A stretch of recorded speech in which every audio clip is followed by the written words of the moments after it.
श्रीराम नमस्कार. आज 31 मे 2026 श्रीमद भगवद गीता व मनुष्य जीवन भाग 70.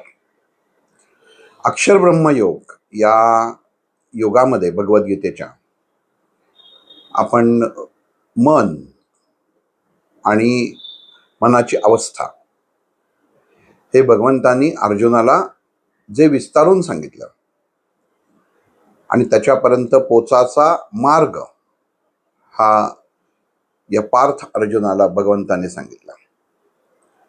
त्याच्यावरती अर्जुनाने विचारलेले प्रश्न आणि त्या अनुषंगाने भगवंतांनी दिलेले सगळी उत्तर ही आत्तापर्यंत आपण पाहिली.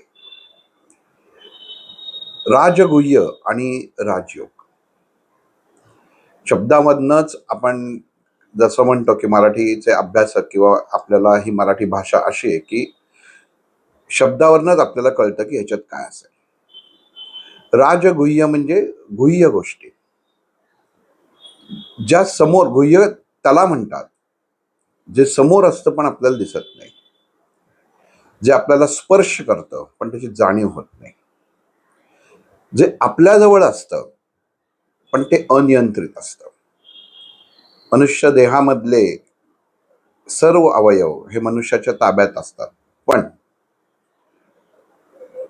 कान, नाक आणि डोळे ह्या 3 गोष्टी मनुष्याच्या ताब्यात नाहीत.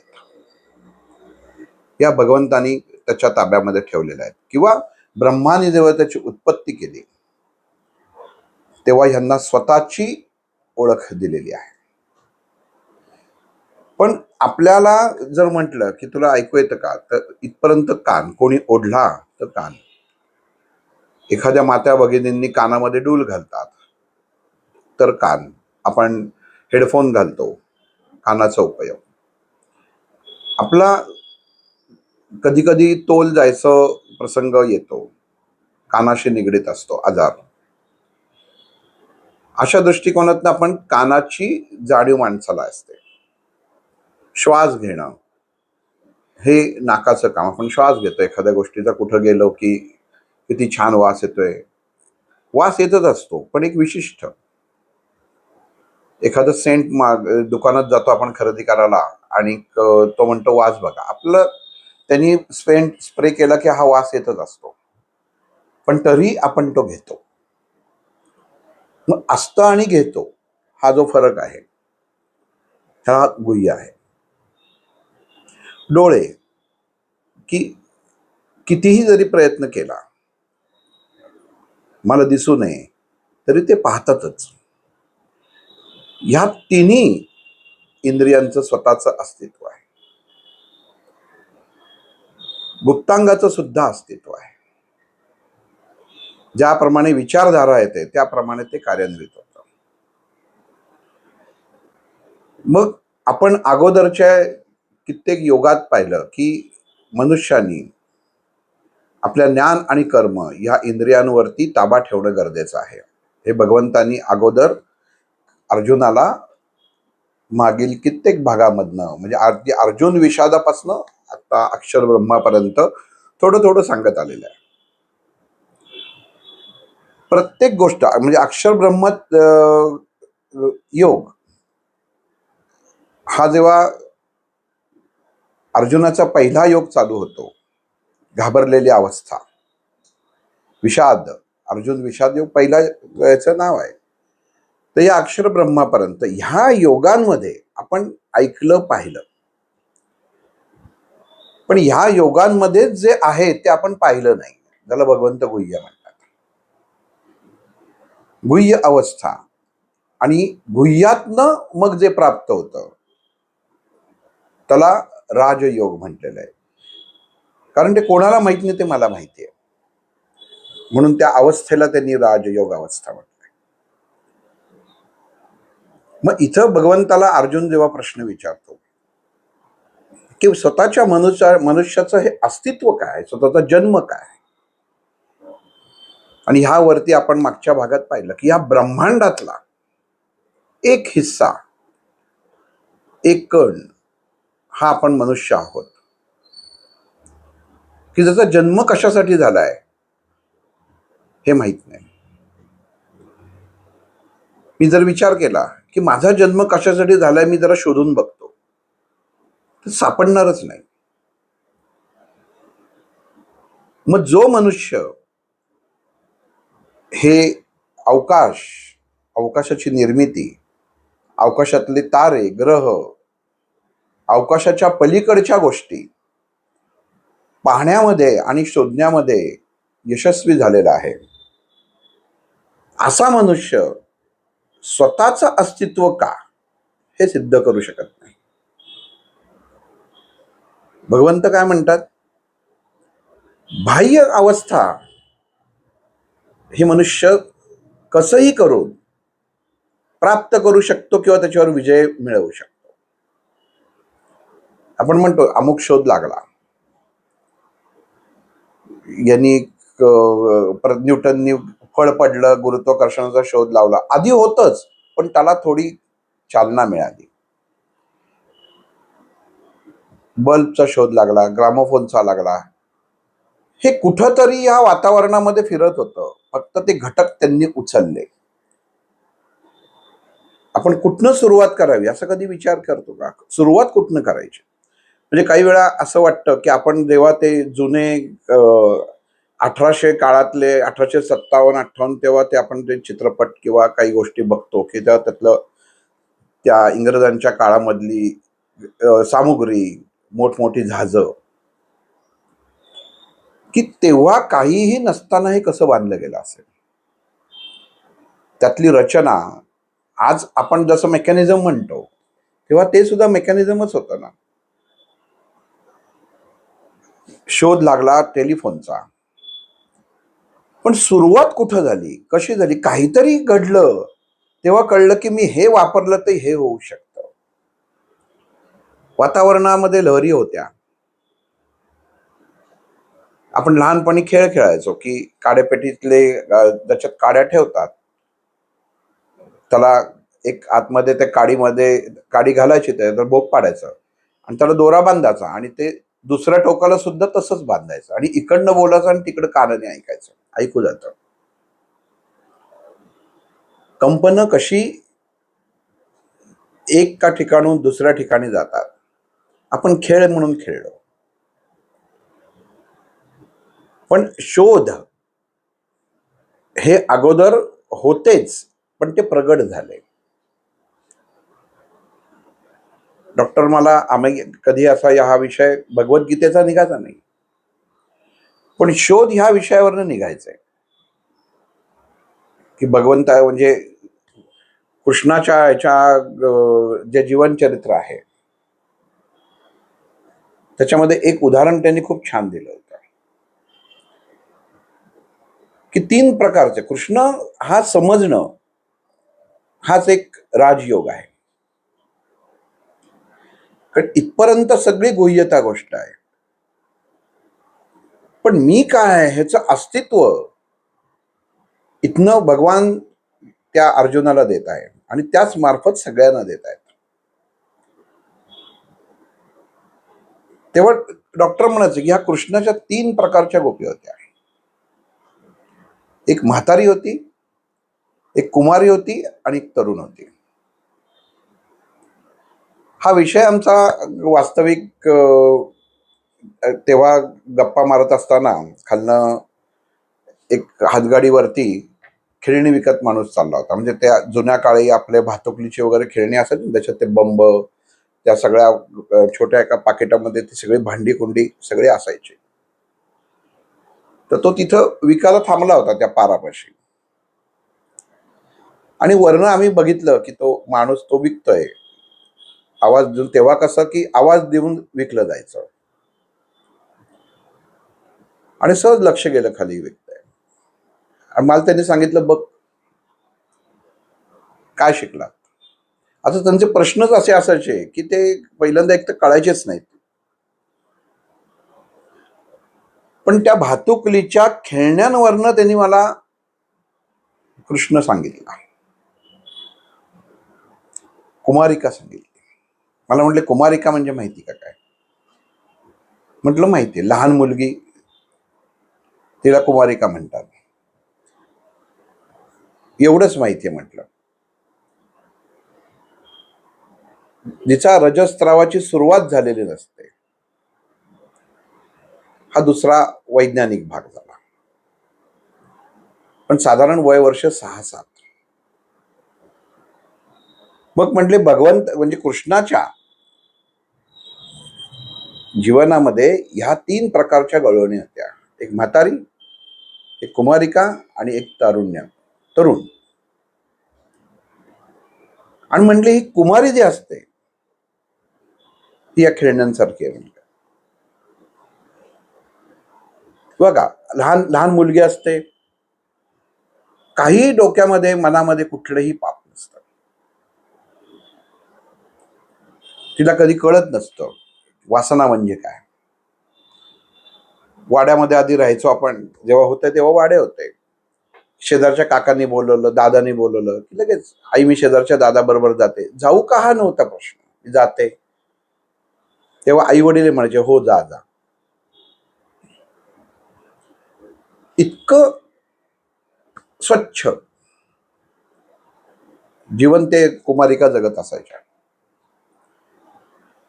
कशातच काही नाही, पण मी सगळ्यात आहे भास. मग म्हटले ही खेळणी मांडतात भातुकली, आम्ही खेळलेलो आहोत. म्हटलं मग त्या ह्या खेळणी मांडतात ही मुली, छोट्या छोट्या लहान मुलं मुली आपण बघितलेलं, आपल्या घरात पण बघितले, आपण आपल्या मुलांना पण आणून दिलेलं आहे की भातुकलीची खेळणी. मग ती मुलगी त्या आईची ओढणी घेते, मग साडी नेसल्यासारखं करते. मग तो घरातला मुलगा, छोटा मुलगा बाबांचं काहीतरी घेतो, मग बाबा असल्याचं नाटक करतो. काही जण ते स्टेथोस्कोप असतो मग डॉक्टर असल्याचं नाटक करतात. शुद्ध भाव लक्षात घ्या, सर्व शुद्ध. आणि असा शुद्ध भाव त्या कुमारिकेचा जेव्हा असतो त्याच्या खेळत असते. आणि मग त्यात ती भावली असते, आपण बघितले असेल ते प्लास्टिकची एक भावली कॉमन असायची आधी, कुठल्याही गाडीवर कुठल्याही ह्याच्यामध्ये प्रत्येकाने बघितली असेल. आणि त्या धाकट्या मुलीने बघितलेलं असतं, आपल्या घरामध्ये अजून बाळ झालेलं आहे, आपल्याला एक बहीण झालेली आहे, आणि ती आई त्या बाळाला दूध पाजते छातीला लावून आणि सब पदरवर घेते झाकून. आता ही कुमारिका त्या भातुकलीच्या खेळामध्ये मग म्हणते थांब, त्या भाऊलीला मांडीवर घेते, तिला थोपटते, थांब रडू नको, बाबा येत आहेत. तिचाच भाऊ बाबा झालेला असतो. बाबा येत आहेत, थांब तुझ्यासाठी काहीतरी हे करते. ती भाऊली काहीच करत नसते, आपल्याला माहिती असतं आई आईची कामं करत असते, पण यांचा खेळ रंगात आलेला असतो. आणि मग ते म्हणते थांब, तिला तेवढ्यात काय कळतं की ते आपला घरामधला भाऊ जो आहे पाळण्यातला तो रडतोय. मग ती आई म्हणते तू खेळतेस ना, खेळ, मी जरा ह्याला दूध पाजते.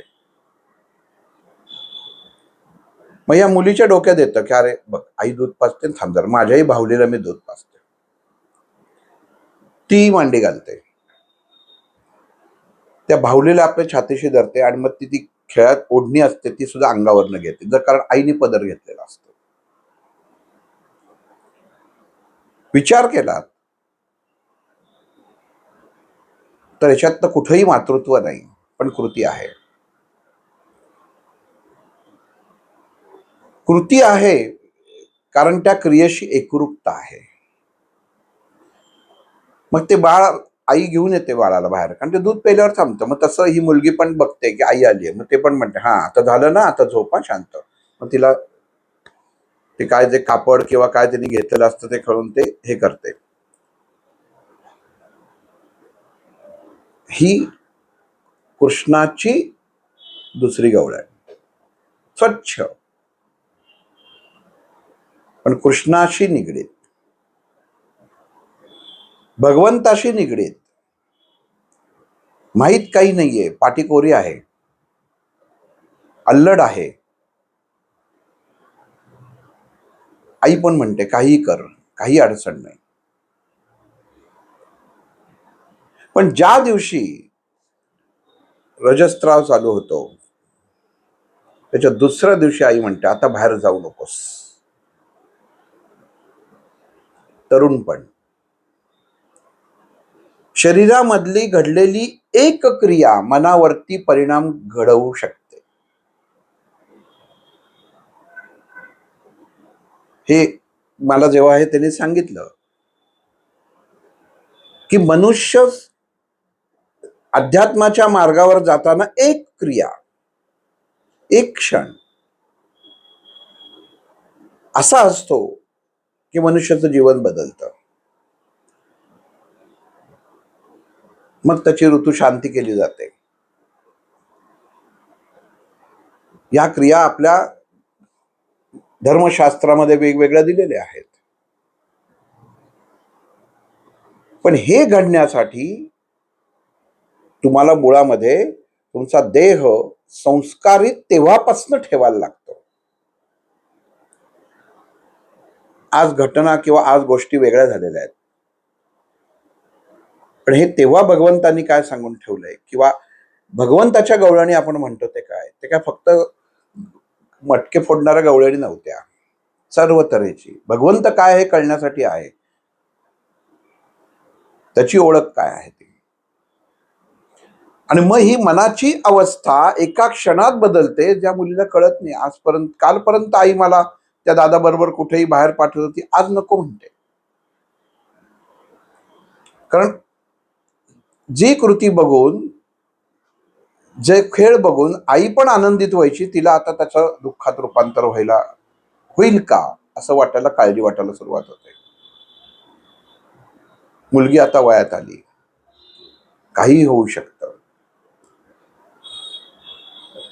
वैज्ञानिक भाषेमध्ये हार्मोन्स बदल व्हायला सुरुवात होते. पण क्षणात क्रिया घडली आणि जीवन बदललं.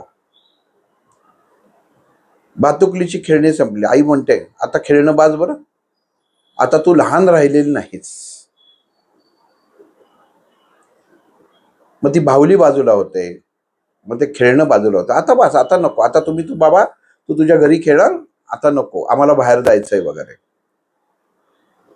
मागच्या रविवारी एकत्रच होते, बुधवारी घटना घडली, ह्या रविवारी सगळं नको. एक घटना घडल्याचा जीवनामध्ये सुरुवात कशी होते, परिणाम, ही म्हणजे भातुकली आहे. मग इथं भगवंताची आतमध्ये प्रवेश आहे, इथं भगवंताचा प्रवेश आहे. कसाही असो कान्हा, किती याच्यात त्यांनी त्या दिवशी सांगितलं, इतके त्या मोरपिसाला डोळे असतात पण एकही बघू शकत नाही.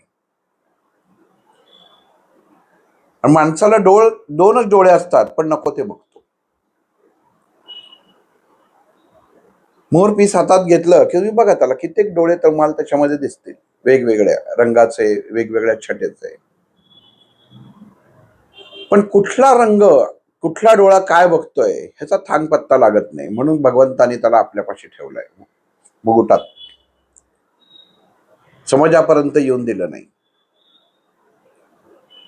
चुकून कोणीतरी, आपण जसं म्हणतो ना, आजच्या काळामध्ये रजिस्ट्रेशन करायचं, त्याचे मालकी हक्क घ्यायचा की हा सिम्बॉल मीच वापरणार, माझ्याशिवाय दुसरं कोणी वापरणार नाही. तसं कृष्णाने हा मोरपिसाला केलं. मोह उत्पन्न करणारी गोष्ट ही या पुरुषोत्तमाने स्वतःजवळ ठेवली.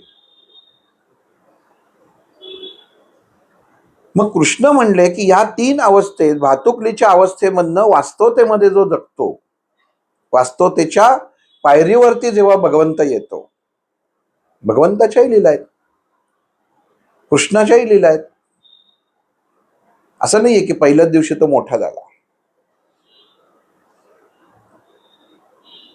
घडलेली घटना होतीच, पण महत्व नंतर कळलं, घटना घडून गेल्यानंतर. पाळण्यामध्ये भगवंत झोपलेच होते. माहीतच नव्हतं यशोदेला की हा भगवंत आहे, हा मूल आहे माझं, एवढंच माहिती होतं. पण ती पुतना येते आणि त्याला दूध पाजायचा प्रयत्न करते आणि हा ओळखतो. त्याला कशाची अक्कल नाही पाळण्यात. आपण कधी हा विचारच करत नाही. कृष्णाने पुतनेला मारलं, तिचं स्तन टोकलं इतकं की ते त्याच्यामध्ये ते विषही तो त्यांनी सगळं संपवून टाकलं, तिलाही संपवून टाकलं. एक त्याच्यात ती लहान तान्या मालान मारली आणि ती लांब जाऊन पडली. इतकं वाचतो आपण फक्त. गुह्य काय? भगवंताची जाणीव भगवंतानी एकाच दिवशी दिलेली नाही की मी भगवंत आहे. क्षणोक्षणी जाणीव, पण सांगितलं कुठंच नाही. वसुदेव जेव्हा जन्म झाला तेव्हा जेलची दारं सगळी मोकळी झाली. हा निघाला वसुदेव टोपलीत ठेवून. असं म्हणतात की यमुनेमध्ये डोक्यावरती टोपली ठेवली होती आणि कृष्णाच्या पायाचा अंगठा लागला आणि ते यमुनेचं पाणी खाली गेलं. पण हा विचार केला नाही की वसुदेवाच्या डोक्यावर टोपली असेल तर आणि त्याला कृष्णाच्या पायाला पाणी लागलं असेल तर वसुदेव पाण्याखाली असला पाहिजे. आणि पाण्याखाली असलेला मनुष्य सरळ चालत नाही. याच्यावरती डॉक्टर पविवर्तकांनी संशोधन केलं. नक्की क्रिया काय? आपण वाचलं वसुदेवानी केलं, यमुना ओलांडली, पण त्यांनी त्याच्यात विज्ञान मांडलं. टोपली डोक्यावर असेल तर हा पाण्याखाली असला पाहिजे आणि जर वर असेल तर टोपलीला पाणी लागलंच नाही पाहिजे. दोन्ही गोष्टी बरोबर त्यांनी तो सिद्धांत मांडला.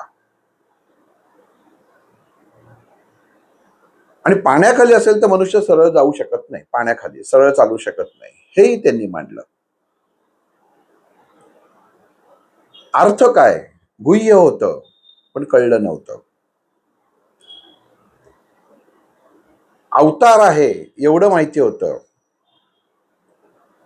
पण स्वीकारलं नाही म्हणून टोपलीत घालायला लागलं. थोडस मागं जा. भविष्यवाणी झाली, कंसाला कळलं देवकीचा 8वा पुत्र हा देवाचा अवतार आहे की तुझा वध करायला आलेला आहे, तुझ्या मृत्यूचं कारण तोच आहे. आता हे जर विधात्याने सांगितलं तर याच्यावरती वासुदेव आणि देवकीला विश्वास ठेवणं प्राप्त होतं. जन्म झाला. आपण काय करतो, एखादी गोष्ट सहज इतिहासही वाचताना वाचून मोकळं होतो पण त्या घटनांचा अभ्यास करत नाही. गर्भधारणा केल्यानंतर 9 महिने 9 दिवस असं आपण धरतो. मग अशा अगोदरच्या मुली तुरुंगामध्ये कधी आपल्या मनामध्ये हा प्रश्न येतो का की माझ्या 8व्या मुलाची जेव्हा हत्या होणार आहे, 8वा मुलगा मारणार आहे, तर आपण जन्मच कशाला, कोणालाच जन्म कशाला द्यायचा? जन्मच दिला नाही तर हा प्रसंगच नाही येणार. भगवंताची योजना, गुह्यतम योजना काय असते? कृती घडवणं. राजमहालात ठेवलेलं नव्हतं त्यांना, तुरुंगात ठेवलेलं होतं. मग तुरुंगात असलेली व्यक्ती, एक स्त्री आणि पुरुष जरी पती पत्नी असेल आणि माझ्या जन्मी येणारं 8वं मूल हे ह्याचं मृत्यूचं कारण असेल आणि पहिली 7 जर वाचणार नसतील तर ती आई जन्म देईल का? पण आईला माहीतच नव्हतं की आपल्या 7 मुलींना मारलं जाणार आहे. ठीक आहे, पहिलीला मारलं तेव्हा तरी कळलं पाहिजे, नाही कळलं. दुसरीला, तिलाही नाही कळलं. आणि जेव्हा 8वं झालं तेव्हा कळलं. लक्षात नीट घ्या, सांगायचा उद्देश काय. भविष्यवाणी 8व्याची होती, 7 पर्यंत काही प्रयोजन केलं नाही. 7 पर्यंत जाऊ दे, मुलगी नेली मारली, मुलगी नेली मारली, आणि 8व्याला कळलं की मुलगा झालाय, आता वाचवायला पाहिजे. पहिल्या 7 मध्ये फक्त शोक, आणि तो शोक कोणाला, की भगवंताच्या आई वडिलांना.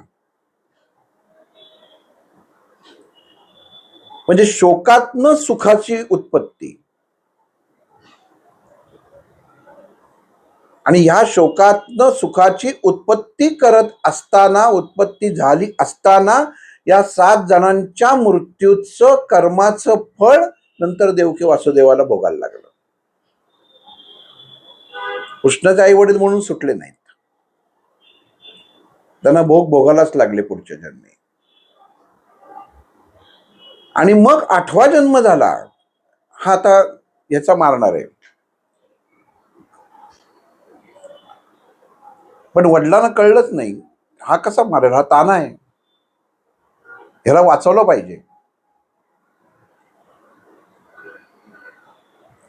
जगातला परमात्मा पुरुषोत्तम तुझ्या पोटी जन्माला येणार. भगवान श्रीकृष्णाचा अभ्यास करताना या राजयोग राजगुह्य योगाचा वेगळा अभ्यास डॉक्टर वर्तकांनी जेव्हा केला,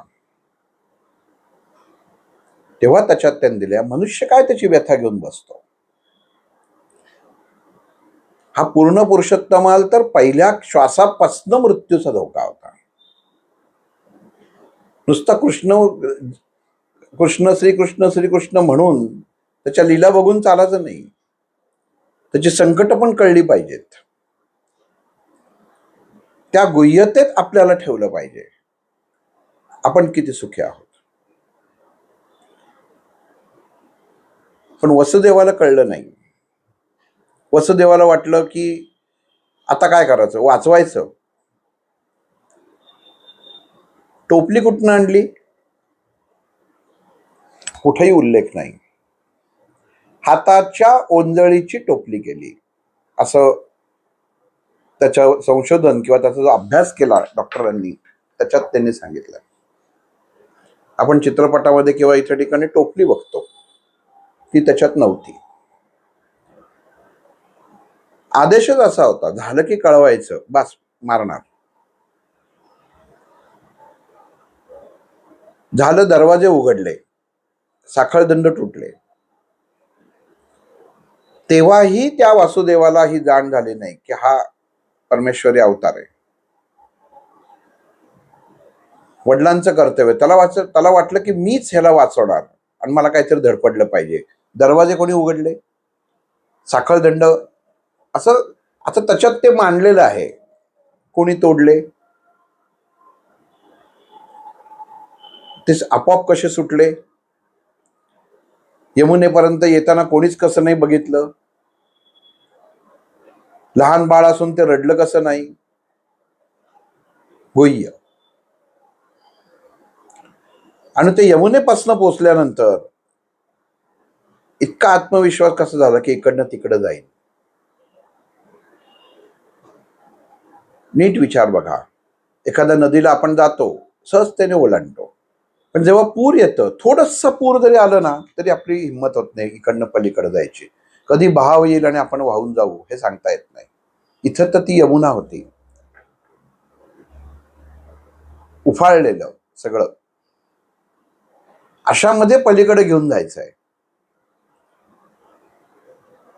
योजना ठरली होती, इकडनं जायचं आणि मूल बदलून तिकडचं इकडे घेऊन यायचं.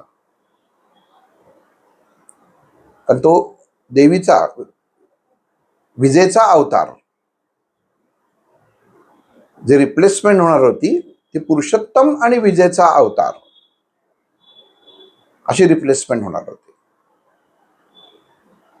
पण तेव्हाही कळलं नाही की ज्याला मी वर घेतलेला आहे हा परमात्म्याचा अवतार आहे, मी त्याला वाचवत नाही, तो मला नेत आहे. मनुष्य जीवन कसं असतं आपल्याला वाटत असतं, मी करतोय. मी इतकं साधना करतो, मी इतकं पोथ्या वाचतो, मी इतकं नामस्मरण करतो म्हणून तो माझ्या बरोबर आहे, नाही. तो आहे म्हणून तुम्ही हे करताय. भगवंत अर्जुनाला सांगायचा हेच प्रयत्न करताय. आणि मग तिथं ते रिप्लेसमेंट होतंय, मग तो त्याच्या हातातनं उडतंय, मग ते आपण सगळ्यांना माहिती आहे, आकाशवाणी होते वगैरे वगैरे, या सगळ्या गोष्टी होतात. भगवंतांनी प्रत्येक क्षणी स्वतःचं अस्तित्व दाखवायचा प्रयत्न केलेला आहे की मी आहे, मला ओळखा. जसं इथं अर्जुनाला सांगितलं माझ्यात सामील हो, तसं त्यांनी तिथं सांगितलं की मी आहे. माझी पहिली चुणूक कुठं दाखवली तर इथं दाखवली, पुतनेला मारलं. एवढा मोठा राक्षसीण, आणि तिला मारलं आणि नंतर कळलं नाही हिला कोणी मारलं. मग त्याचं सगळं जय जयकार झाला वगैरे. नंतर ते आपण बऱ्याच अशा प्रश्न कथा आहेत, पण जाणीव झाली नाही. समोर होतं पण कळलं नाही. यशोदेच्या हातचा मार पण खाल्ला, पण मारताना कळलं नाही की त्याला लागत नाहीये, तो हसतोय. एक लहान मुलं असतं ना त्याच्या त्याला बघा, एखादं आपण कसं गुह्य काय शब्दच असा आहे. आपण लहान एखादं आपण पहिलीच मुलं होतं आपलं, सगळ्या ह्या अवस्थेतनं गेलेलो आहे आपण. मग ते आपल्या मुलाला आपण पाठी आणतो. आपण असतो ऑफिसर, केबिन मध्ये बसणारे 10 माणसं, कॉम्प्युटर लॅपटॉप सगळं करणारे. एखादा कामगार असेल आणि तो जरा थोडं काही गावठी बोलणार असेल तर काय बोलतो, ही का तुझी पद्धत आहे का बोलायची, असं सगळं हे करणारा तो अधिकारी. मूल होतं, पाठी आणतो त्याला आणि तो पाठी हातात धरतो. आणि त्याला आपल्याला सगळ्यांना माहिती, पहिलं अक्षर साधारण मुलाला काय शिकवलं जातं तर अ. अ ही आकाशाची असलेली उत्पत्ती आहे. म्हणजे एक हा भाग वेगळा आहे. कुठलंही मुलगा किंवा तानं मूल ब म्हणतच नाही, अच म्हणतं. आपण कधी विचार करत नाही असं असं का म्हणतो. कारण त्या आकाश तत्वातल्या प्रत्येक ब्रह्मांडातल्या गोष्टीचं फिडिंग करत असतं. त्या आपण गेलो की त्या असं हातपाय हलवतं. आपल्याला वाटतं की आपल्याला बघून त्यांनी हात हलवला, ये रे ये रे असं करून आपण त्याला करतो. ते अजून हातपाय हलवत, आपल्याला वाटतं की आपला आहे. नाही, मी जे ब्रह्मांड बघतोय त्यातला एक घटक सापडला म्हणून ते आनंद असतो. ते सिद्ध केलंय बरं डॉक्टरांनी, परिवर्तकांनी. हे ते डॉक्टर होते, सिद्ध केलंय. आपल्याला असं वाटतं की ते आपल्याकडे बघून हे करतं. मग दुसरा येतो आपल्या बाजूला, तो पण असं करतो त्या मुलाला, ते काहीच करत नाही. का रे, माझ्याकडे येत नाहीस, त्याच्याकडे जातोस. त्या बाळाला काही कळत असतं का. पण आई आली की लगेच ते असं करायला लागतं. ओळख, ब्रह्मांडातल्या नात्याची ओळख. काही कळत नसतं, स्पर्श कळत असतो. गुह्यतेची ओळख झालेली असते त्या देहाला, मी याचा आहे, ह्याला माझा रिस्पॉन्स करणंच पाहिजे. मग ते आपण चक्र आधी माहीत बघा, त्या पाळण्यावरती चक्र असायचं की ते फिरवायचं, मग त्याचं फिरायचं. ते फिरलं की ते मुलगा अजूनच हे करायचा. ते चक्र नसून स्थिरता होती, मनाची स्थिरता. लहान मनापासनं त्या नजरेची स्थिरता, त्याच्यासाठी ते चक्र वापरलं जायचं. आपल्याला वाटायचं की ते मुलगा त्याच्यातनं ते हातपाय मारतं, खेळत बसतं, त्याच्याशी संभाषण. हे संभाषण ते त्याच्या जे त्याचं जे बोली असते त्याच्यात त्याच्याशी करत असतं, आपल्याला ते कळत नसतं. मग ते मोठं होऊन हातात पाटी घेतं आपण, आणि मग ते आपण लिहितो, ली हो. मग ती आई म्हणते ली, आईतला. तो बाबा असताना सुद्धा तो काही करत नाही आणि आई असतानाही तो काही, जसं ते मूल लिहायला लागतं. हळूहळू आपण बोबडे बोलतो. ऑफिस मधला एक नोकर बोबडं बोलला तर त्याला 10 ऐकवतो. पण इथं सुशिक्षित उच्च शिक्षित असून हातात पाठी धरली. हो म्हण, ओ आईतला, ते बाळ काही म्हणतच नाही. बर जाऊ दे. म्हण बदक किंवा बाबातला, म्हण बाबातला. कारण आई वडिलांमध्ये पण ईर्ष्या असतं. पहिलं आई म्हणतं का पहिला बाबा म्हणतोय, ही आई वडिलांमध्ये असलेली ईर्ष्या असते. माऊलींनी याला गुह्यता म्हटलं. ज्ञानेश्वरीमध्ये उदाहरण आहे. जगदोषींच्या ज्ञानेश्वरीमध्ये हे उदाहरण आहे. आणि मग तो आई म्हणायच्या ऐवजी जेव्हा आई येते, बाबा शिकवत असतो, तेव्हा तो काय म्हणत नाही आई. आणि जेव्हा आई येते आणि आई म्हणते म्हण आई, तो म्हणतो बाबा. आणि बाबा तिथं उभा असतो, तो म्हणतो एवढ्या वेळ मी याच्याकडनं घोकून घेतोय, तर तेव्हा तोपर्यंत काही म्हणला नाही. आता आईने घेतलं तर बाबा म्हटला. बघ कसं आहे, आता आई म्हणत नाही. आणि ते मूल त्याच्यामध्ये ते असं वेड्यासारखं हसतं. अर्थ काय? गुह्यता, रुजवात ही तेव्हापासून होते. आणि मग भगवंतांनी अर्जुनाला सांगितलं, ही क्रिया मनुष्य देहामध्ये जन्मताच रुजवात होते की भगवंताची ओळख पाहिजे, ती मनुष्य विसरतो आणि मनाच्या आहारी जातो. विकारांचं ज्ञान होतं म्हणून त्याच्या आहारी जातो. तारुण्य आलं, आता याचे विचार बदलतील. देह तोच होता, संस्कार तेच होते, पण तारुण्य आलं, विचार बदलतील. देहामधली वैज्ञानिक दृष्ट्या झालेली रासायनिक बदल. आणि म्हणतो नको, आता तू जपून राहा, आता तू संध्याकाळी 7च्या घरी ये. अगोदर 9 वाजेपर्यंत शेजारच्या घरात असलेली ते लहान पोर संध्याकाळी 7च्या घरात यायला प्रतिबंध केला जातो. म्हणजे आधी यायचं, बाहेर जायचं नाही 7 नंतर. भगवंत याला गुह्यता म्हणतात. तुकाराम महाराजाला गुह्यता म्हणतात.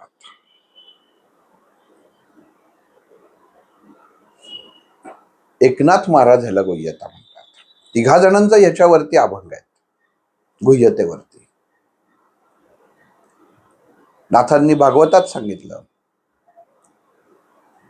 इतका कंटाळलो संसाराला, इतकी त्यांच्या संसारामध्ये घोटाळे होते, जंगलात गेले. घरामध्ये बसून पांडुरंगाचं नाव घेऊ देत नाहीत. बास म्हणले, विटलो, जंगलात जाऊ, मन शांत होईल, नकोच काही. अचानक वानप्रस्थाश्रम स्वीकारला, जंगलात गेले. आता इथं पांडुरंगाचं नाव घेऊ. आणि पांडुरंगाचं नाव घ्यायला बसले आणि लक्षात आलं की मनच लागत नाहीये. जे सोडलं, ज्याच्यासाठी सोडलं, आता त्रास द्यायला बाजूला कोणी नाहीये, एकांत आहे, कोणीच नाहीये. आता मी त्याचं नाव उत्तम घेऊ शकेन, पण त्याचं घडलंच नाही,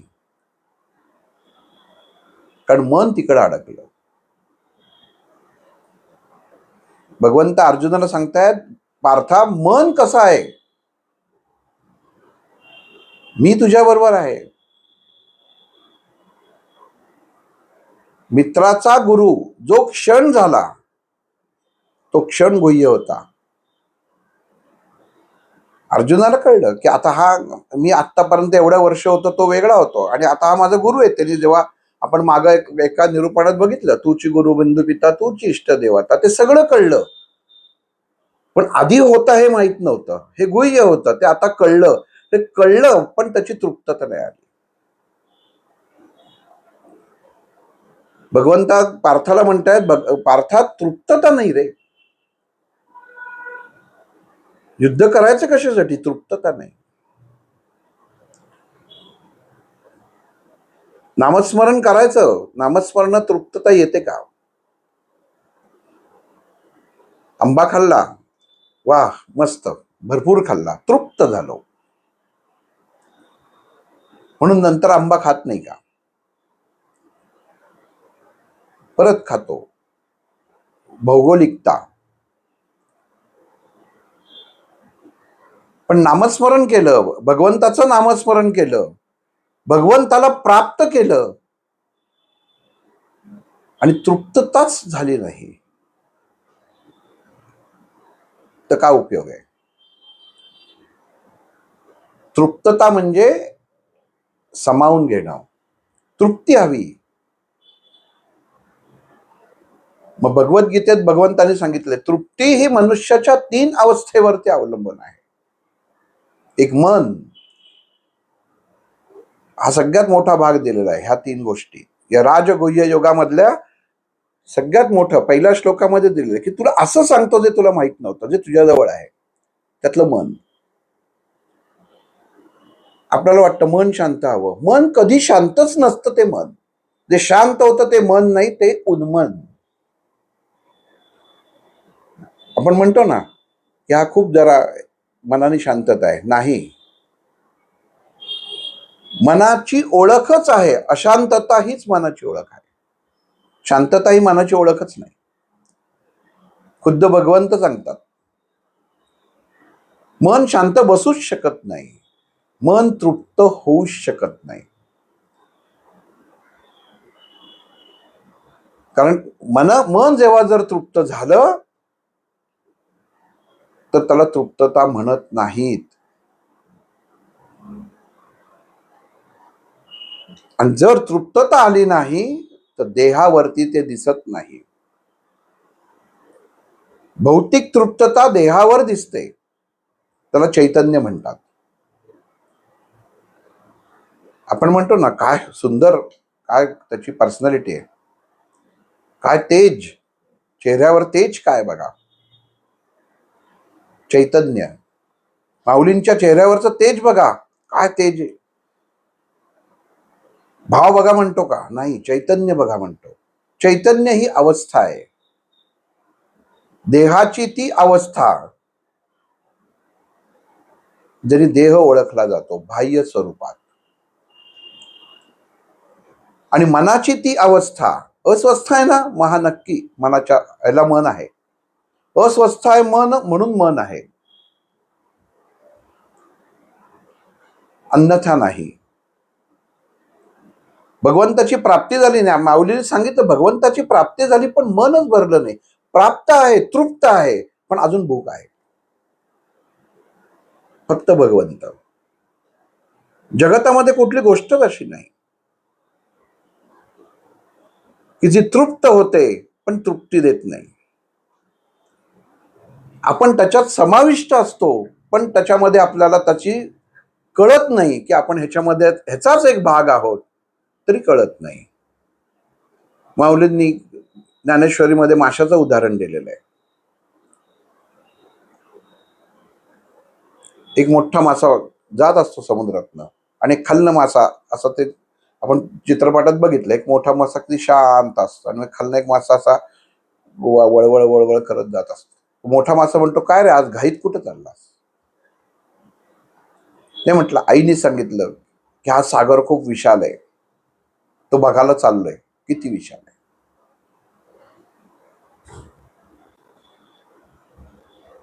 तो म्हणतो ज्याच्यात तू सामावलेला आहेस तोच सागर आहे, तू सागरातच आहेस. याच ब्रह्मांडामध्ये आपण आहोत, या ब्रह्मांडातच आत्मा आपला आहे, पण आपल्याला तो कळत नाही. जसं त्या माशाला कळलं नाही, तो बघत जातो, मी बघतो, त्याच्या वाटोपाठ दुसरा येतो, काय रे कुठे चालले? तहान लागली, बघतो कुठं पाणी मिळतंय का. तो म्हणतो तू पाण्यातच आहेस,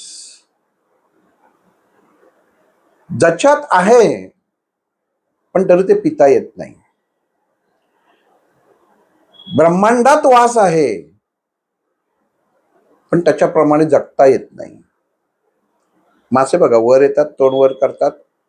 ते जे वर करतात तेव्हा त्यांच्या ते खवल्यातनं ती पाण्याची कृती होते, शुद्ध परत आत श्वास आणि पाणी घेऊन. आणि तिसरा येतो, काय रे कुठं चाललास, त्यालाही विचारतो, काय फिरायला चाललो. तो म्हणतो ह्यांच्याबरोबर नाही चाललास. एक सागर शोधायला चाललाय आणि एक पाणी शोधायला चाललाय. तिसरा म्हणतो यांना कळत नाहीये, आपण ज्याच्यात आहोत तिथंच सर्व प्राप्त आहे, फक्त दृष्टी नाहीये, म्हणून मनाची अस्वस्थता आहे. अस्वस्थ माणसं बघा सारखी हालचाल करत असतात, शांत बसत नाहीत. आणि काही काही जण इतकी शांत बसतात, दाखवतात, पण मन अशांत असतं. मग भगवंत इथं सांगतात, ज्ञानेश्वर माऊली इथं सांगतात, उन्मन अवस्था असेल तर शांती आली, पण उन्मन अवस्थेमध्ये जाऊच नाहीये, मनाची अवस्था पाहावी आणि मनाला शांत करायलाही जाऊ नये. भगवंत सांगतात जरा, आपण आता क्लासेस घेतो, क्लासेस असतात, माइंड स्टेबल कसं करायचं, मन शांत कसं ठेवायचं. आत्ताच्या काही याच्यामध्ये त्याला विविध अर्थाने स्ट्रेस म्हणला जातात. म्हणजे शेवटी येतो मनाशी, मनाचा कारक हे मन. आणि इथं मग आपण त्याला अनेक मार्ग आहेत, मेडिटेशन आहे, हे आहे, ते आहे. होऊच शकत नाही, मनाचा तो स्वभावच नाही. अशांतता हाच मनाचा स्वभाव आहे. म्हणून जसं मन सर्वोत्तम असतो, हा सगळीकडे पसरलेला आहे. आणि जो सगळीकडे पसरत नाही, जसं स्वतःचं अस्तित्व दाखवतो, तो काही कामाचा नाही. त्याचे पुढचे दोन भाग जसं माऊलींनी आणि कृष्णाने सांगितले की देहावरचं चैतन्यच नसतं.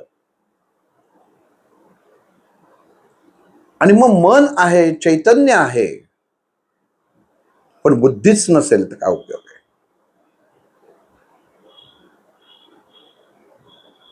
चांगदेव महाराजांना मन होतं अशांत, हे पाहिजे, हे पाहिजे, मी असा, मी तसा, मी असं सगळं, इतकी तपश्चर्या, अमुक तमुक, इतकं मन अशांत मन होतं. उग्र, हातामध्ये नागाचा साबूक, बसायला व्याघ्रासन, वाघावर फिरायचे. चैतन्याचं उग्र स्वरूप होतं. तपश्चर्या केलेल्या, म्हणाल ते करणारा योगी होता. बुद्धी होती, पण बोध नव्हता. माऊलींनी काय केलं, फक्त बोध संपवला. त्याचा बोध, बोधाची जाणीव करून दिली, संपवलं नाही, जाणीव करून दिली. हे सगळे तुझ्याकडं, पण तुझ्याकडे तू बोधच घेतला नाही सगळा. मनुष्याची भगवंत प्राप्ती का होत नाही, सगळं असतं त्याच्याकडं, पण त्याला बोधच होत नाही. का तर अहंकार आणि चुकीची संगत. अर्जुना, मनुष्याजवळ मन आहे, त्याच्याजवळ उत्तम चैतन्य आहे. अर्जुनाला बघा, कृष्ण सांगताना एक प्रकारे त्या अर्जुनाच आपण म्हणतो ना की सांगता सांगता एखाद्यालाच आपण बोलू शकत नाही, पण त्याचं माप काढत असतो, तसं अर्जुनाचं माप काढतोय. तुझंही मन अशांत आहे. बघा एका बाजूला अर्जुनाला उभं करा. अर्जुना, माणसाचं मन शांत नसतं, याचंही नव्हतं. चैतन्य असतं, अर्जुनाचं उत्तम होतं, आता घाबरलेल्या अवस्थेत दिसत होतं. एखाद्याला आपण विचारून, काय रे काय झालं, एवढा असा घाबरला काय, तो सांगत नसतो. दिसतं कशावरनं, चैतन्य म्हणजे बाह्य अवस्थेतला निघणारा प्रकाश. मग भगवंत सांगतायत, हा काय येतो तर स्वतःच अस्तित्व आहे म्हणून. भगवंत ह्या सगळ्यातनं गुह्य गोष्ट सांगायचा प्रयत्न हे करतात, माझं अस्तित्व जेव्हा बाहेर येईल ना तेव्हा हे सगळं संपणार आहे. मग तिथं अर्जुन सांगतात, हे झालं, बुद्धी आहेस, स्थितप्रज्ञ आहेस, पण बोधच नाही घेतलास, तर माझी प्राप्ती कशी काय. बाजूला उभा आहे, माहिती झालंय आता गुरु आहे माझा. सगळं आहे पण प्राप्त नाहीये. उपयोग काय? योग होता पण जमलं नाही, जवळ आलं कळलं नाही. म्हणून मन आणि बुद्धी आणि चैतन्य हे भगवंतांनी अर्जुनाला इथं 3 मुद्दे सांगितले. हे खूप महत्वाचे आहेत. आणि माऊलींनी ज्ञानेश्वरीत सांगितलं. आणि मग भिंत चालवून त्या चांगदेव महाराजांचा हे केला, उद्धार केला. जगतामध्ये कुठलीही गोष्ट असो, ह्या 3 गोष्टींवरती जर तुमचं प्रभुत्व असेल, म्हणजे थोडक्यात भगवंत तुमच्या जवळ असेल, तर तुम्ही काही करू शकता. माऊली त्या भिंतीला असं म्हणाले का, चल ग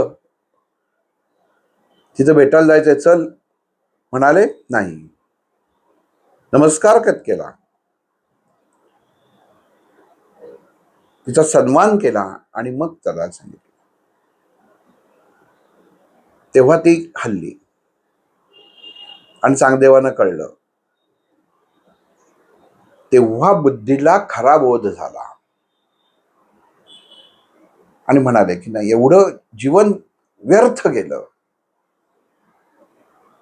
बुद्धी होती पण त्याचा वापरच नव्हता, योग्य ठिकाणी जात नव्हती, कळतच नव्हतं.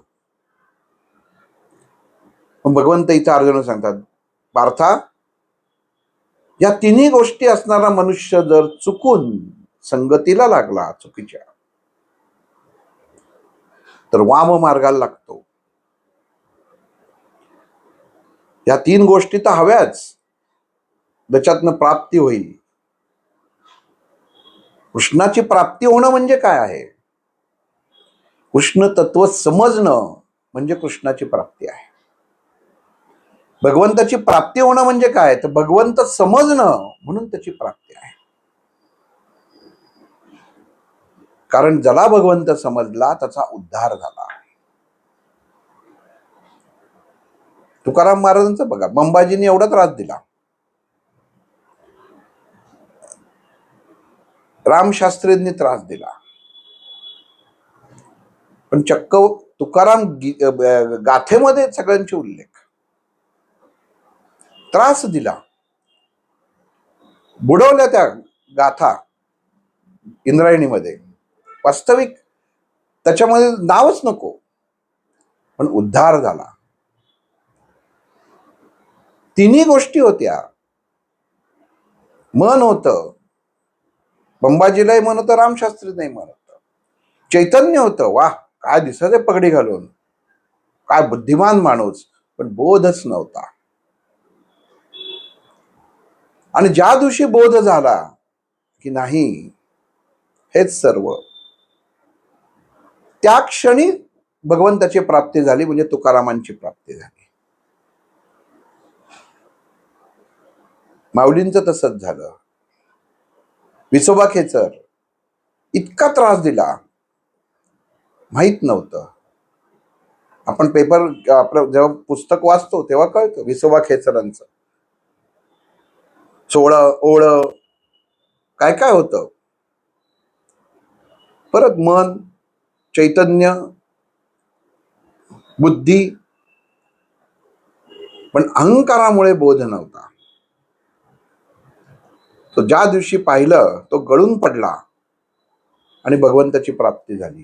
कळलं हे काहीतरी आहे. हा क्षण भगवंत भगवद्गीतेमध्ये गुह्य म्हणतात, ह्याला गुह्यता आहे. अज्ञानातनं ज्ञानात येणं. पण पार्था, ही संगत फार वाईट असते बघ. जीवनामध्ये संगत, म्हणून भगवंताच्या हातामध्ये आपण म्हणतो ना, प्रत्येक देवतांच्या हातामध्ये वाद्य काय ते त्याच्यासाठी संगत नाही कोणाची. आणि इथेही सांगतात ते की संगत फार वाईट आहे. हे समोर दिसतंय ना, हे सगळे संगतीचे परिणाम आहेत म्हणला. भगवंत संग होता म्हणून पांडव वाचले, पण जसा भगवंत जेव्हा युद्ध झाल्यानंतर बाजूला झाले तेव्हा दुःखात गेले. मुलं पण मारली, तो गर्भामध्ये परीक्षित होता म्हणून तेवढा वाचला, अन्यथा नंतर पिंडदान करायला सुद्धा कोण नव्हतं.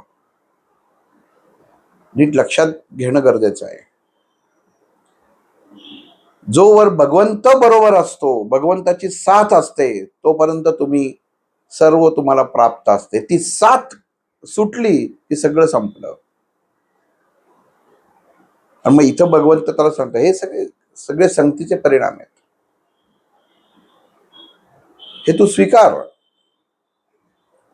कोणाची संगत करावी हा कर्ण कोणाच्या पंक्तीत जाऊन बसला. वीरता काय होती आपल्याला सगळ्यांनाच माहितीये. पाण्यात बघून बाणाचा डोळा फोडणारा,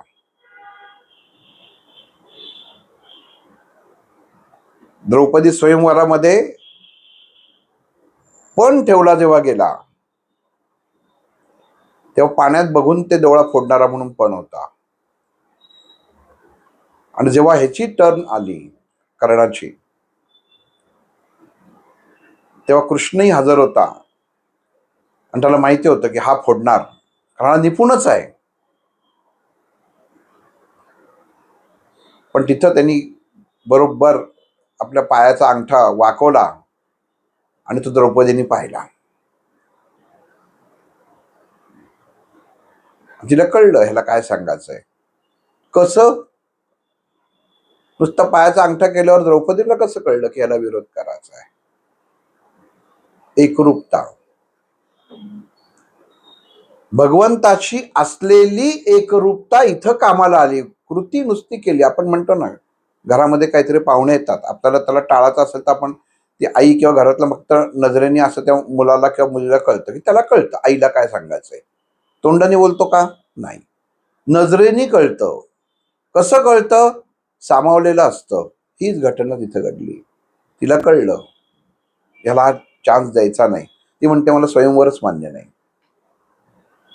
पंचायत झाली त्याची राजाची, हा नकोच, त्याला अधिकारच नाही. ज्याचा अधिकारच नाही तर तो कसा काय येणार इथं कसा काय येऊ शकतो. फक्त संगतीचा परिणाम. आपण इथपर्यंत बघतो, आपण म्हणतो किती कर्णावरती अन्याय झाला, इतका निपुण. पण हेच जर त्याने आधी पांडवांच्या बरोबर गेला असता तर या कृष्णाने थांबवलं नसतं. पण संगत कोणाची होती? दुर्योधनाची. कृष्णाला कळलं सगळंच गणित फसेल, हिचंही वाटावं लागेल, ही तर माझी भक्त आहे आणि तिला वाचवणं माझं काम आहे. परिस्थिती अशी आहे की तोंडाने आणि समोर मी विरोध करू शकत नाही, म्हणून खुणेनी भगवंतानी केला आणि तो तिला बरोबर कळाला, म्हणून तो बाजूला झाला कर्ण तिथनं. पण नंतर कृष्णाने सांगून सुद्धा संगत सोडली नाही. अर्जुनाला भगवंत सांगतायत बघ, या तिन्ही गोष्टी मन, चैतन्य, बुद्धी असून संगत सुद्धा जर चुकीची असेल तर मनुष्याचा काही उपयोग नाही. संगत उत्तम हवी. एखादा मित्र रोज अजून रडायला लागला, त्याला येऊ नको सांगा. रोजच येऊन तुमच्यापाशी रडगाणं गाणं, तुम्ही एक दिवशी ते रडगाणं गाण्याला सुरुवात करा. माऊलींनी सांगितले हरिपाठामध्ये बसा. बाबा महाराज सारताना सांगितले दारूच्या गुत्त्यात जाऊ नका, पण काही कळत नसेल तर तीच बाटली घेऊन हरिपाठाला बसा, कदाचित ती बाटली सुटेल. हा माझा अनुभव आहे असं ते म्हणाले आणि ते सुटलं. ताकद बघा, संगतीचा परिणाम. म्हणून भगवंत अर्जुन सांगतात की संगत पार्था ही खूप महत्वाची असते. कोणाची संगत आहे, कोण संग आहे, कोणा संग आहे, हे महत्वाचं आहे. आजही आपण म्हणतो मुलांना, आपण कोणाबरोबर जाणार आहेस तू? बर, आपल्या मुलावरती काय आहे हे त्या आई वडिलांना आपलं मूल काय माहिती असतं. पण ज्याच्या बरोबर जाणार आहे त्याच्याबद्दलची आई वडील खात्री करून घेतात. त्याच्याबरोबर चाललाय जरा सावकाश बरं, तो मोठ्या बापाचा आहे, गाडी जोरात चालवतो, तू त्याची गाडी घेऊ नकोस. तो दारू पितो, तू पिऊ नकोस. तो सिगरेटी ओढतो, तू तसं करू नकोस. हे सगळं आपल्या आई वडील सांगतो. संगत. पण ह्याच संगतीपायी त्या मुलाचा नंतर स्वतःचं आयुष्य बर्बाद होतं. म्हणून भगवंत सांगतायत, संगत जो व्यक्ती तोडू शकत नाही त्याच्या जीवनामध्ये आनंद येऊ शकत नाही. आणि संगत हा प्रकार असा आहे की तो नाती बिघडवतो. इथं बिघडलं, महाभारतात नाती बिघडली. हे जेवढं गुणगान गायलं होतं अर्जुनाने, हे माझे तात, हे माझे गुरु, संगत कोणाची होती? आणि जिथं संगीत असतं, संगतच जर खराब असेल तर त्याचं नाव पण काढलं जात नाही. हा इतिहास आहे. आपण बघतो कुठला हॉटेल अर्जुन, हॉटेल अजून काही, सगळ्यांच्या याच्यावरने नावं असतील, पण कुठेही धाब्यावरती तुम्हाला दुर्योधन धाबा, दुःशासन धाबा हे दिसणार नाही. का नाही दिसणार? बाबा का धाबा दिसेल, पण दुर्योधन का धाबा दिसणार नाही. का नाही दिसणार? संगत.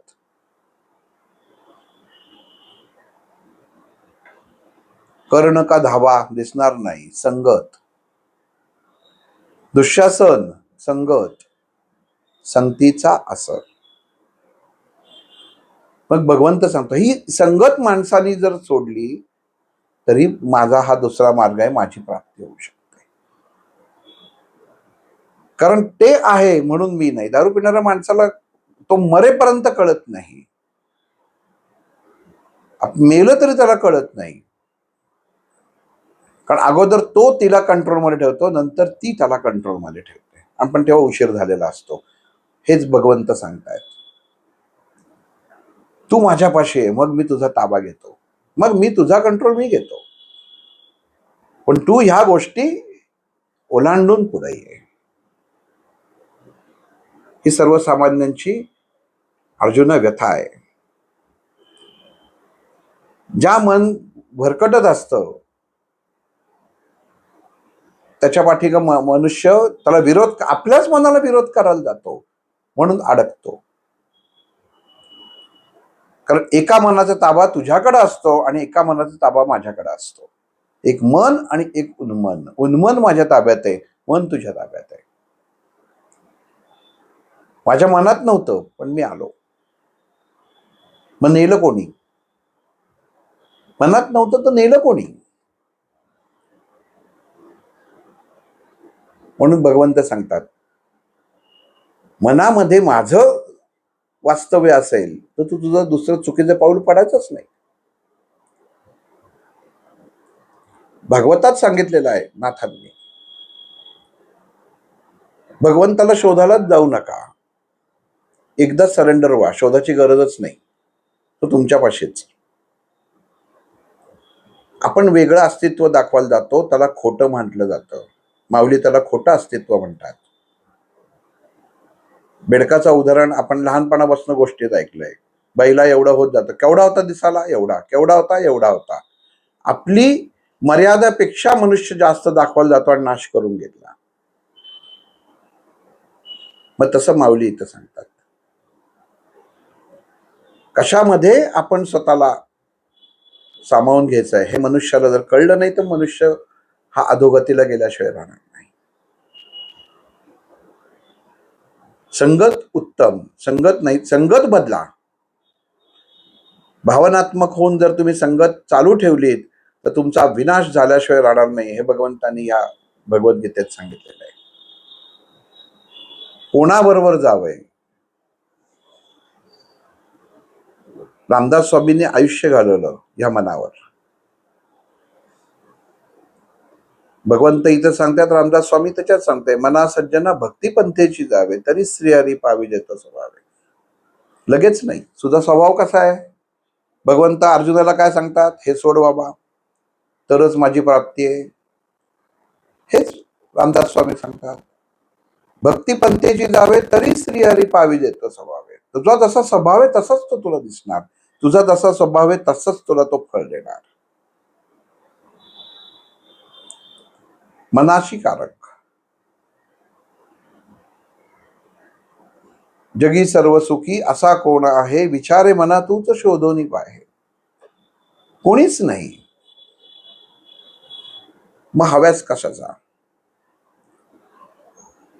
जिथनं आलायस तिथंच मिळणार आहेस, हे जर सत्य असेल, बाकीच्या गोष्टी नष्टच व्हायला किती वेळ लागतोय? त्याच्यापेक्षा माझ्या स्वाधीन हो, मी तुला मार्गी लावतो.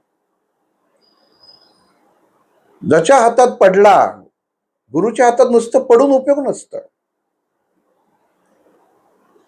गुरुशी एकरूपता होणं गरजेचं असतं. हे माझे गुरु आणि मी ह्यांचा शिष्य असं म्हणून चालत नाही. एकरूपता नसेल तर उपयोग काय? मी रोज मंदिरात जातो म्हणून उपयोग नसतो.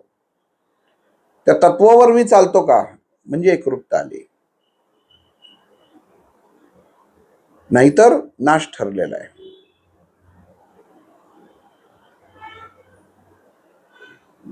महाराजांनी लिहिलेलं आहे, एकनाथ महाराजांनी, नाठाळाच्या पोटी नर्मदेचा गोटा.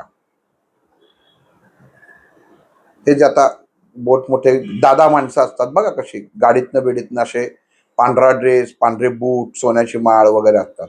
आणि त्याच्या बरोबरची जी माणसं असतात झोपडपट्टीत राहतात, पण त्या झोपडपट्टीत त्यांचे ते ड्रेस बीस सुद्धा ते कसं, म्हणजे त्यांना असं वाटतं की मी त्या भाऊ दादांसारखाच आहे. म्हणजे मी बाहेर पडते कुठं गेले की मीच तो माणूस, मीच तो भाऊ. नाठाळाच्या पोटी गंगेचा गोटा. कशाशी संग केली, विंचवाशी संग केल्यानंतर दंश मारणारच. किती वेळा त्याला वाचवायचा प्रयत्न करा. महाराजांनी वाचवलं विंचवाला, पाण्यात वाहून चालला होता, त्याला बाहेर काढलं. महाराजांनी हातात घेतलं, नाथांनी चावला. शिष्याने विचारलं, अहो तो चावतोय, राहू दे म्हटले. थोड्या वेळाने परत चावला. नाथ नुसते ऐक असं करायचंय. तो म्हणतो का तुम्ही काय करताय? वाचवणं माझा धर्म आहे आणि चावणं हा त्याचा धर्म आहे. तर ते म्हटले, आता कितव्यांदा चावला हा, सोडून द्या ना त्याला, वर बघ म्हणले. पाण्यातनं प्रवाहातनं वाचवला, तेव्हा हातात गेला, दंश केला. दुसरा हातात घेतला तेव्हा मी टाकीन असं वरती आकाशात उडणाऱ्या घारीला दिसतंय की मी आत्ताना कधीतरी याला बाहेर टाकीन आणि मी त्याच्यावर झडप घालीन. त्याचा स्वभाव काय आहे हे मला ओळखून आहे. मी त्याला स्वीकारलंय, त्याचं विष मी स्वीकारलंय. ते सहन करणं माझं काम आहे आणि त्याला वाचवणं माझं काम आहे, हे नाथ महाराज म्हणतात. त्याची चूक नाहीये. दंश मारणं हे त्याचं कामच आहे, त्याचा धर्मच आहे, त्याच्या रक्तातच आहे दंश करणं. पण आपलं काम वाचवण्याचं आहे. मग इथं जसं हेच वाक्य माऊलींनी पसायदानात सांगितलं, जे खळांची व्यंकटी सांडो तया सत्कर्मी रती वाढो. हेच वाक्य भगवंतांनी राजगोह्य योगात सांगितलं. ह्या 3 गोष्टी अर्जुना पाळ, माझी प्राप्ती आहे. संग उत्तम ठेव. अर्जुन भगवंताला म्हणतो, तुम्ही सांगताय ते बरोबर आहे केशवा, कदाचित माझा संग चुकला असेल म्हणून आज माझ्यावर ही अवस्था आली, पण तू पण माझ्या बरोबर होतास. भगवंत मिश्किलपणे हसतात आणि म्हणतात, मी होतो पण तो रूप तू माझं वेगळं होतं, तू ओळखलं नाहीस. आपण प्रत्येक आपल्या मित्राला आपण मित्र म्हणूनच वागवत असतो. एखाद्याच वेळा करतं की हा जरा वेगळा आहे, तोच मित्र आहे एवढ्या वर्षाचा, पण आज हा जरा वेगळा दिसतोय, आपलं वागणं बदलतं. तुला कळलं नाही कारण तू डोकावून बघितलं नाहीस. भगवंतांनी प्रत्येक क्षणोक्षणी अर्जुनाला दाखले दिले होते. ज्ञान द्यायची वेळ शेवटी आली की ज्याला वास्तविक दुर्दैव म्हणतात. आणि हा एक जे संग आहे, संगती आहे, ही प्रत्येक पात्राची आहे बघा. धृतराष्ट्रापासनं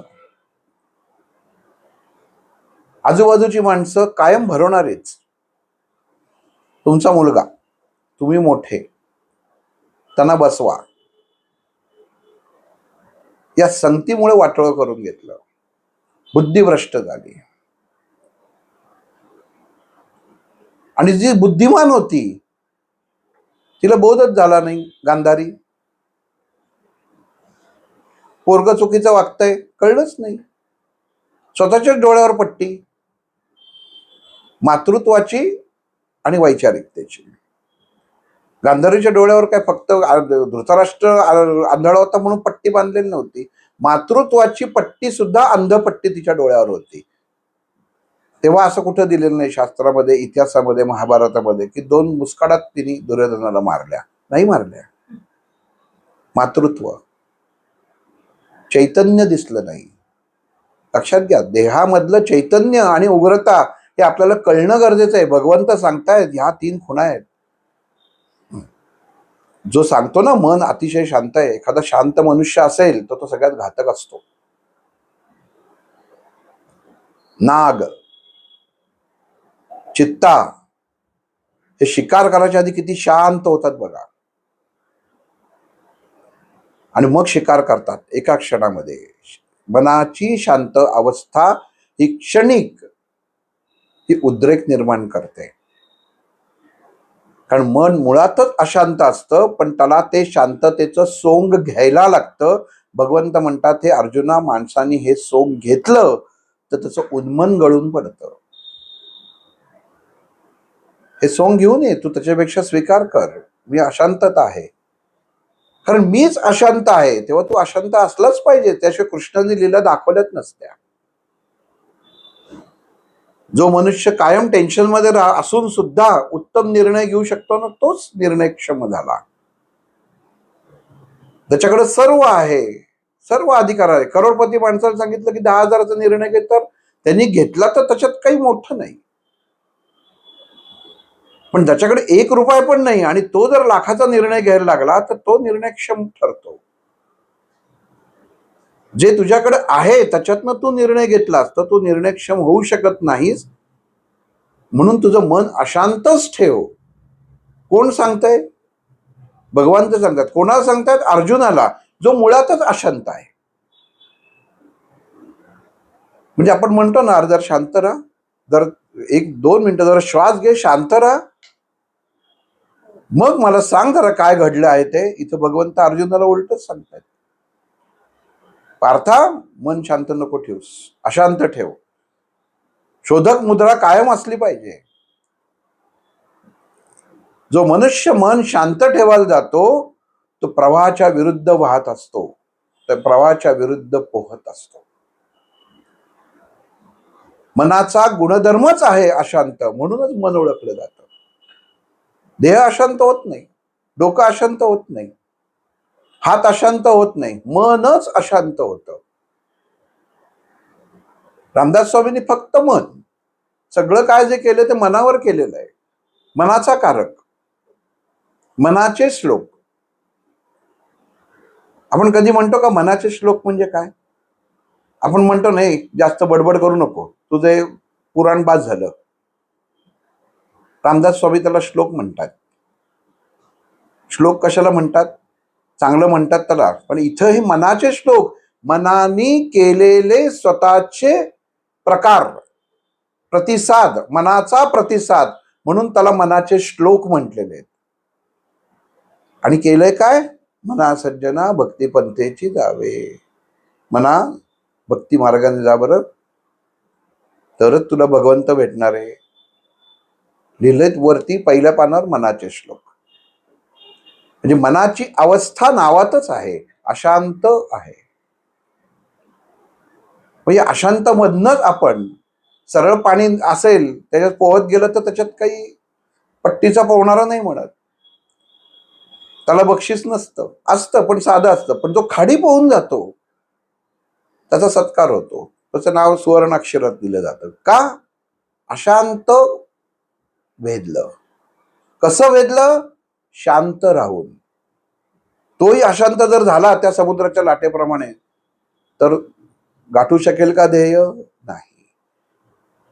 मग देहाची अवस्था, देहामध्ये, विचारांमध्ये, रोजच्या जीवनामध्ये येणारे अनंत असे अशांत क्षण, अशांत अवस्था जो मनुष्य शांतपणे गाठतो आणि त्यातनं मार्ग काढतो त्याला भगवंत स्थिरत्व, उन्मन मन असलेलं व्यक्तिमत्व म्हणतो, जिथं भगवंत स्वतः त्याची वाट बघत असतो. तिथं वाट बघतो भगवंत, तिथं मी तुझ्या बरोबर आहे. त्या खाडी पोहणाऱ्या माणसाला त्याला काही घेणं देणं नसतं. लाटा किती उंचलत आहेत, समुद्र किती खोल आहे, त्याचं ध्येय असतं. मी शिकलेलो आहे, भगवंत बरोबर आहे, माझ्या गुरुवरती ज्यांनी शिकवलं त्याच्यावरती विश्वास आहे आणि हे मी गाठणारच. मी गाठीन का नाही, होईल का नाही, हे पहिल्या उडीत आलं तर तो ध्येय गाठू शकणार नाही.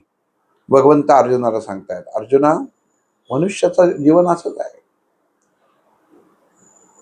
अरे या रथावरती तू अजून पहिली उडी, अजून तू पहिला बाण पण सोडलेला नाहीयेस. मन अशांतच राहणार आहे. तुझं काय आणि माझं काय आणि यांचं काय? हे जे समोर आपल्याला ऐकतायत ते अशांत मनानेच ऐकतायत, पण दिसतायत शांत, आहेत अशांत. आणि तू पण अशांत आहेस. पण ही अशांती मोडण्यासाठी तुला मन शांत करणं गरजेचं आहे. म्हणजेच काय? अशांत अवस्था ही मनाला टेकून द्यायची नाही. मग ही कधी टेकू शकत नाही? जेव्हा भगवंताची प्राप्ती होते, जेव्हा भगवंत कळतो, अवस्थाच राहत नाही. उन्मन अवस्था, उन्मन झालं मन. माग एक असं हे झालं होतं की आनंदाचा तरंग, आनंद कुठला? भगवंत प्राप्तीचा. मनाची ती अवस्था कळतच नाही, तरंग कसलाय? इतकी मनाची अवस्था उत्तम. तरंग तर दिसतोय पण कशाचा आहे तेच कळत नाहीये. मनाच्या त्या अवस्थेचा तरंग जी भगवंत प्राप्तीचा आहे, कळणार नाही काय प्राप्ती झाली. माऊलींनी वर्णन करू शकले नाहीत पांडुरंगाचं. नामदेव महाराज करू शकले नाहीत भगवंताचं वर्णन. जसं दिसला तसंच वर्णन केलं, पण तृप्ततेचं वर्णन करूच शकले नाही.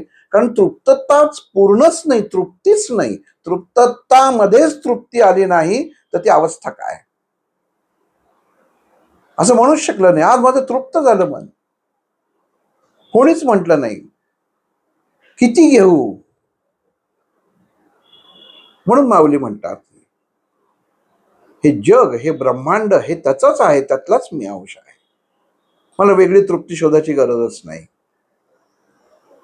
कारण त्याचाच मी अंश आहे. आणि हेच भगवंत इथं अर्जुनाला सांगतायत, तू माझाच अंश आहेस. तू स्वतःचं अस्तित्व सिद्ध करायचा प्रयत्न करतोयस म्हणून तुला शोक आहे. तू माझ्यात समाविष्ट झाल्यानंतर शोक हा तुला राहणारच नाही, कारण तुला निसर्गाचा नियम कळून जाईल. जिथनं उगवलंय तिथंच मिळायचं आहे. ज्या मातीतनं उगवलंय त्याच मातीत मिळायचं आहे, हे सत्य आहे. मधलं जीवन माझ्या हातात आहे. तू ते जेवढं पटकन स्वीकारशील, जेवढं त्याच्यामधील तेवढं तू सुसह्य होणार आहे. आणि जे नाही स्वीकारलं, बुद्धी असून जर तुला बोध नसेल होत तर तुझी बुद्धी ती काय कामाची? मग भगवंताला सुद्धा परीक्षा द्यायला लागल्या. तुकाराम महाराजांना द्यायला लागली, प्रत्येकाला द्यायला लागली, माऊलींना द्यायला लागली. मी देव आहे, मी काही परीक्षा देणार नाही. एका क्षणात काही केलं का? नाही. माऊलींना माहिती होतं बुद्धी आहे, बोध हा भगवंत तुम्हाला देऊ शकत नाही, तो मनुष्याला स्वतःचा स्वतः करून घ्यायला लागतो. आणि आपल्याला येणाऱ्या प्रत्येक अनुभवाला भगवंत बोध म्हणतोय. त्याच्यात आपण काय घेतोय? गोष्ट ऐकली त्यातनं बोध काय घेतलास? आपण म्हणतो ना, अख्खी धडा लिहिला, धड्याच्या खाली सारांश काय आहे? म्हणजे अख्खं लिहिलं पण सारांश मध्ये एका वाक्यात दिलेला असतो, तो अख्खा वरचा धडा असतो, त्याला बोध म्हणतात. भगवंत सांगतो बोध हा सुद्धा जीवनात महत्वाचा आहे, पण संगत उत्तम असेल तर. आपण म्हणतो की माझं आज असं आहे, माझं तसं आहे. तुमच्या सभोवताल बघा, रडकी माणसं, चुकीचे विचार करणारी माणसं जर सभोवताली असतील तर तुमचं थोडं नका होईना तुम्ही काहीतरी घेताच त्यांच्याकडनं. आणि आपल्या देहाला माहीत नसतं, आपल्याला आपला देह म्हणतो अरे हो हे असं माहीत नव्हतं, जरा घेऊन बघू. 10 लोणचे असतात, कुठलं लोणचं आहे, हे वांग्याचं लोणचं आहे, हो आम्ही कधी खाल्लंच नाही, बघू घाला थोडं. माहीतच नसतं त्याला, आणि तो म्हणतो वा छान लागतंय. कसं सांगू शकतोस तू छान लागतंय? जर आधी खाल्लंच नाही, तुला ज्ञानच नाही, तू सांगितलंच कसं छान लागतंय म्हणून? मसाल्यावरनं सांगितलं, वांग्यावरनं नाही सांगितलं. मसाल्याची जी चव होती ती अगोदरच्या कुठल्या तरी लोणच्याशी बरोबरी करायचा त्यांनी प्रयत्न केला मेंदूने. अरे वा वा हे तसंच होतं, पण लोणचं वांग्याचं होतं. मग आपण म्हणतो की नाही हो छान आहे, आम्ही कारल्याचं खाल्लं होतं ते पण चांगलं होतं. बोध काय? माहीत करून घेऊन, बुद्धी ही माहीत करून घेऊन त्याचा बोध घेऊन त्याचा स्वीकार करणं. मग आपण त्या अगदी ते मटका कुल्फी, मटका लोणचं घेऊन त्या धाब्यावरनं घरी घेऊन येतो. जे तिथं चविष्ट लागतं ते घरात नंतर बुरशी लागल्यावर फेकून द्यायला लागतं, कारण ते तिथंच चांगलं लागतं. तेव्हा बोध नसतो, घरी आल्यावर बोध होतो, अरे अरे अरे धडाचं विदोड झालं, ज्याची भाजी होते त्याचं लोणचं केलं. कैरीची भाजी कोणी खाल्ली आहे का?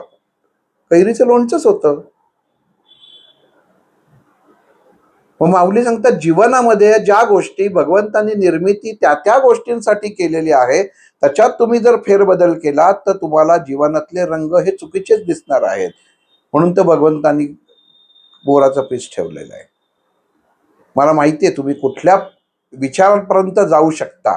कृष्ण लितीच किती आहे,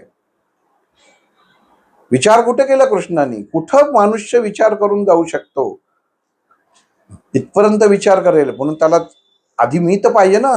तसं मी जर लाल रंग धरला, कृष्णाने लाल रंग जर त्या मोराच्या पिसाचा असता तर लोकांनी विचारलं असतं तुझ्या पिसाचा रंग लाल का, तू लाल का स्वीकारलास?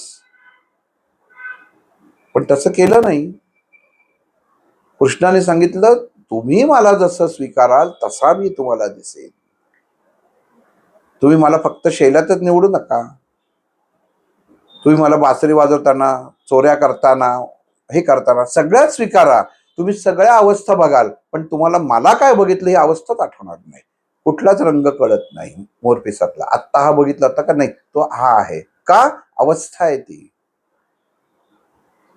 ह्याला भगवंत मनाची अवस्था म्हणतात. मन इतकं अशांत हवं की त्याची शांती कुठं आहे हे शोधाचा प्रयत्न केला तर भगवंताशिवाय त्याच्यामध्ये काय मिळू नये. कारण मनाला शांत करायचा प्रयत्न केला तर भगवंताची प्राप्ती नाही. मन अशांत ठेवलं, शोधक मुद्रा ठेवली, तरच तुम्ही काहीतरी प्राप्त करू शकणार. कारण मनाची अवस्था, मनाचं गुणच आहे अस्वस्थता. फक्त अस्वस्थ होतं ते मनच होतं. त्यांनी बिघडतं ते चैतन्य, म्हणजे चेहऱ्यावरचा रंग त्याच्यावरती कळतो. तेजस्वी कसं काय? मन शुद्ध, मनावरती अशुद्धता आहे. आणि मग त्यातनं बुद्धी कळते. काय बुद्धिवान असेल सांगायला लागत नाही, बघताच कळतंय किती बुद्धी असेल. आणि मग जेव्हा त्याचा बोध होतो तेव्हा कळतं सोनं आहे का पितळ आहे. मग काही जण तुरुंगात जाऊन बसतात आणि काही जण बाहेर राहतात. बुद्धी आहे हे कळतं, त्याचा बाजार होतो, पण जेव्हा त्याचा बोध होतो तेव्हा कळतं हातात सोनं लागलंय का पितळ लागलंय. म्हणून भगवंत अर्जुना सांगतात, अर्जुना जीवनाच्या या 3 अवस्था खूप महत्वाच्या आहेत. या गुह्य अवस्था आहेत की मनुष्याला त्या रोजच्या क्षणाक्षणामध्ये ह्या कळणं गरजेचं असतं. ह्याच्यामध्ये जर मनुष्याने कानडोळा केला तर मनुष्य माझी प्राप्ती करू शकणार नाही. माझी प्राप्ती म्हणजे काय? त्या चैतन्याची प्राप्ती करू शकणार नाही. आज आपण इथे थांबू. पुढच्या भागामध्ये पाहू की अर्जुनाने कृष्णाला काय प्रश्न विचारला. श्रीराम.